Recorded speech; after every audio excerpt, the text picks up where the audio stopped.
In its 19th year, the 2025 Artscape Women's Humanity Festival. It returns under the theme Peace in Action. The festival's powerful program, it ends on the 9th of August. That's National Women's Day, with a symbolic handover of the hashtag Step Up for Change pledge that's going to be handed to the Premier of the Western Cape. It's a call for accountability and urgent systemic change. Now, the 2025 edition of the festival, it's a powerful tapestry of voices, arts, music and literature.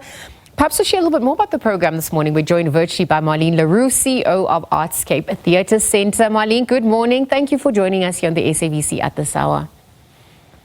Good morning to listeners and good morning to you. And although it's a festival, it's also a festival with a difference. Yeah. Because we're also looking at gender-based violence in its totality. No, absolutely, Marlene. And I think let's get into that because, you know, given what we perceiving in society, even the world over, peace seems like an elusive, concept right now. And so if we look at, what's going to be on offer through this festival and the urgent human-centered conversations around GBVF in our society, talk to us a little bit more about that intention and highlighting the plight of the most vulnerable. We do a 365 program where we're working with our communities in our society. So we're also looking at stats. So our program is then designed and curated by the communities. We looked at the human science research, and that particular document was handed over to the Ministry of Women, Youth and Persons with Disabilities in 18th November 2024. And the stat shows that over 2 million 18 and plus have been subjected to sexual violence in their lives. And especially women with disabilities are even more subjected to violence and sexual prevalence. And then what is also for us that highlighted, and that is why we base our programs on how can we use arts as a powerful tool in order to speak to the nations, but also to look at women speaking to women in peer situations, telling their stories, what was successful, what is not working, because we can have all these Tutuzela centers in our communities, but do we know about it? How can we make use of it? We also have men's programs coming together because the scourge of gender-based violence is that men must also come to the party. We also look at intimate sexual relationships is not just about heterosexual relationships.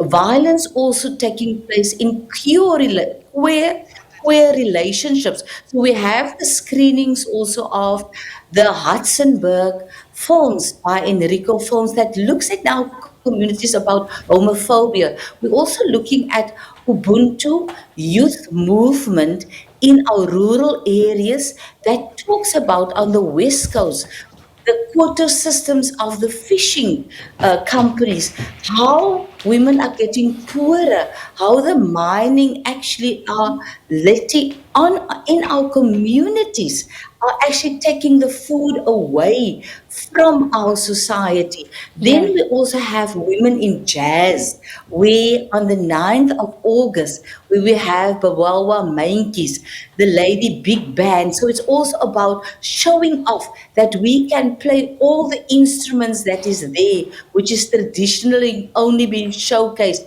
on our stages by men. And all the technical team are all women. But what I want to say in particular, that the festival is about a family festival. We can only start to change these norms if we collectively, as men and women, come together and say this is a pandemic. And through the arts at Artscape, we are looking at means and ways, because in our traditions, in our religion, in our cultural practices, we need to make the change. So come to Artscape, www.artscape.co.za, and come and experience. Don't sit on the fence. be part of the movement of change. Marlene, I mean, thank you for speaking to all those important issues as well. It's a necessary conversations that we as a traumatized society need to heal.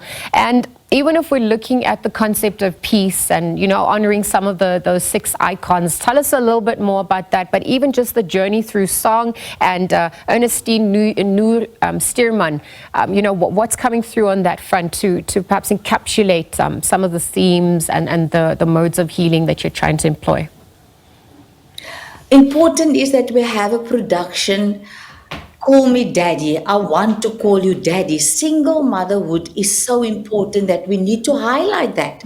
Is that we can't just make children all over and don't take responsibility of men to be part of that child's life. This bra is a cycle. It's also about talking about toxic masculinity. It is about how men are being viewed in our society and how men can't cry. We need to stop these particular practices. We're also looking at how in the exhibition that we have at Artscape about the women with disabilities and in our society, how do we going to look at giving more support to women with disabilities? I myself is a person with disabilities, and also what we're looking at, the conversations that we have with our icons. The author of our Constitution, Albie Sachs, is going to be there on the 9th of August. He's going to talk about our brilliant Constitution and the obstacles that is currently there,